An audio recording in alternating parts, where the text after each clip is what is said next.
మనకు ఇంకొక పాయింట్ గుర్తొస్తున్నది ఏంటంటే వీళ్ళు వచ్చి ఇంత కష్టపడాలి.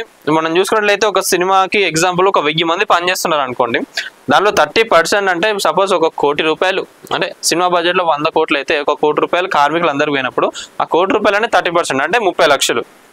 ఏది ఒక 1000 మంది డిపార్ట్మెంట్కి ఒక 30 లక్షలు ఎగ్జాంపుల్గా అనుకుందాం, ఎగ్జాంపుల్గా చెప్తున్నా సింపుల్గా ఉండడానికి 30 లక్షలు అనుకుందాం. 30% పెంచాలంటే 30 లక్షలు ఇప్పుడు ఇవ్వాలి అని అనుకుందాం. ఇప్పుడు హీరోకి చూసుకుంటే ఒక్కరే, సినిమాకి హీరో ఒక్కరే, కానీ హీరోకి ఎంత ఇవ్వాలి? 30 కోట్లు, 20 కోట్లు, 50 కోట్లు. ఎందుకు అల్లకెళ్ళి కొంచెం కట్ చేసుకొని ఇవ్వలేరా?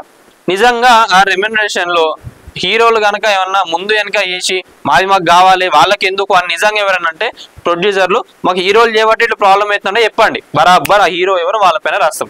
వాళ్ళ కథలు ఏంది, వాళ్ళు చేసే పనులు ఏంది, వాళ్ళు చేసే అడ్వర్టైజ్మెంట్లు ఏంది, ఎన్ని ఫేక్ అడ్వర్టైజ్మెంట్ చేస్తుండ్రు ఏందన్న దానిపైన కూడా రాస్తాం.